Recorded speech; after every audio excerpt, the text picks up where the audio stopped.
Hi friends, என்னோட ஸ்டைலில் ஒரு மீன் குழம்பு வாங்க பார்க்கலாம். நான் இன்றைக்கி மண் சட்டியில் செஞ்சுருக்கேன். ஒரு 10 சின்ன வெங்காயம், ஒரு தக்காளி, அப்புறம் 3 பச்சை மிளகாய், ஒரு 4-5 பல் பூண்டு எல்லாத்தையும் நறுக்கி வச்சுருக்கேன். இதெல்லாம் 1/2 கிலோ மீனுக்கான அளவு. இப்போ சைடில் ஒரு நெல்லிக்காய் அளவு புளியை தண்ணியில் நல்லா கெட்டியாக கரைச்சி வச்சுருக்கேன்.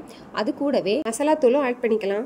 குழம்பு மசாலா தூள் மொத்தமாக திரிச்சு வச்சுருக்கேன், அதையே ஆட் பண்ணிக்கிறேன். உங்களுக்கு வேணும்னா மல்லித்தூள் ஆட் பண்ணிக்கோங்க. 3 ஸ்பூன் ஆட் பண்ணிக்கிறேன். அதில் கொஞ்சம் உப்பும் ஆட் பண்ணிக்கிறேன். நீங்கள் மசாலா தூள்லாம் தனியாக தான் சேர்த்துக்குவீங்க அப்படின்னா மல்லித்தூள், மஞ்சள் தூள், மிளகாய் தூள், மிளகு பொடி, அப்புறம் சீரக பொடி எல்லாம் தனித்தனியாக சேர்த்துக்கோங்க அளவு போல்.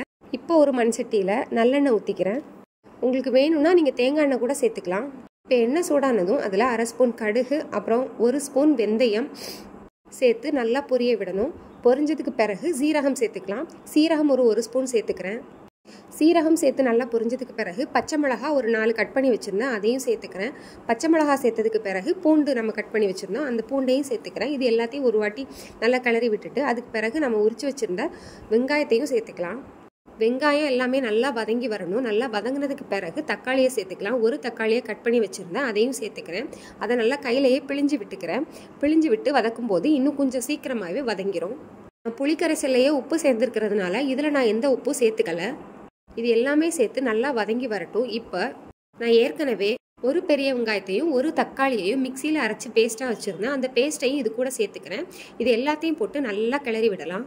பேஸ்ட்டு அப்புறம் ஏற்கனவே நம்ம சேர்த்துருந்த அந்த வெங்காயம், தக்காளி எல்லாம் சேர்ந்து நல்லா வதங்கி வரட்டும். எல்லாம் நல்லா வதங்கினதுக்கு பிறகு 1 ஸ்பூன் மிளகாத்தூள் சேர்த்துக்கிறேன். உங்களுக்கு காரம் கம்மியாக வேணும்னா காஷ்மீரி மிளகாத்தூள் கூட நீங்கள் சேர்த்துக்கலாம். நான் என்னோட மசாலாவில் மிளகாத்தூள் கம்மியாக சேர்த்துருக்கிறதுனால 1 ஸ்பூன் சேர்த்துருக்கேன். எல்லாம் சேர்த்து நல்லா வதங்கினதுக்கு பிறகு இப்போ இது கூடவே ஒரு 2 கொத்து கருவேப்பிலையே சேர்த்துக்கிறேன். நல்லா வதங்கிட்டு இருக்கும்போது நம்ம ஏற்கனவே புளிக்கரைசல்ல மீன் எல்லாத்தையும் ஊற வச்சுருந்தேன். இது ஒரு 1/2 மணி நேரமாவது நான் ஊற வச்சுருந்துருப்பேன். இப்போ அந்த மீன் எல்லாத்தையும் எடுத்து தனியாக வச்சிடுறேன். தனியாக வச்சுட்டு புளிக்கரைசலை மட்டும் நம்ம ஏற்கனவே வதக்கிட்டு இருக்க அந்த மசாலாவோட சேர்த்து ஊற்றிடலாம். இதிலே நான் மசாலா எல்லாமே சேர்த்துருக்கிறதுனால இந்த கரைசலை மட்டும் ஊற்றிக்கிறேன். அதில் நான் எந்த எக்ஸ்ட்ரா மசாலாவும் சேர்க்கலை. இந்த மசாலா புளிக்கரைசல் சேர்த்ததுக்கு பிறகு மூடி வச்சு ஒரு 10-15 நிமிஷம் நல்லா கொதிக்க விடலாம், அந்த மசாலா வாசனை போகிற வரைக்கும். இப்போ ஒரு மிக்சி ஜாரில் ஒரு பத்த தேங்காய், அப்புறம் 1 ஸ்பூன் மிளகு, ஒரு 4 சின்ன வெங்காயம் சேர்த்து பேஸ்ட்டாக அரைச்சி வச்சுக்கிறேன். குழம்பு நல்லா கொதிச்சு வந்ததுக்கு பிறகு நம்ம ஏற்கனவே தனியாக எடுத்து வச்சிருக்கிற அந்த மீனை இதுக்குள்ளே நான் சேர்த்துக்கிறேன். எப்பயுமே மீன் சேர்த்ததுக்கு பிறகு கரண்டியை விட்டு கிளறிட்டே இருக்கக்கூடாது. கிளறினோன்னா மீன் சீக்கிரமாக உடஞ்சி வந்துடும். மீனை சேர்த்து ஒரு 5 நிமிஷம் கொதிக்க விடலாம். இப்போ 5 நிமிஷம் நல்லா கொதி வந்ததுக்கு பிறகு பேஸ்ட்டாக அரைச்சி வச்சிருக்க தேங்காயை இதில் சேர்த்துக்கிறேன். கூட ஒரு அரை டம்ளர் தண்ணி சேர்த்துக்கிறேன். இப்போ நல்லா கொதிக்க விடலாம், 1 நிமிஷம் மூடி வச்சு. எப்பயுமே தேங்காய் சேர்த்ததுக்கு பிறகு ஒரு 5 நிமிஷத்துக்கு மேலே கொதிக்க விடவே கூடாது. இப்போ மல்லித்தூள் சேர்த்து க்ளோஸ் பண்ணிடுறேன். அவ்வளோதான். வீடியோ பிடிச்சா லைக் பண்ணுங்கள், சேனலை சப்ஸ்கிரைப் பண்ணிக்கோங்க.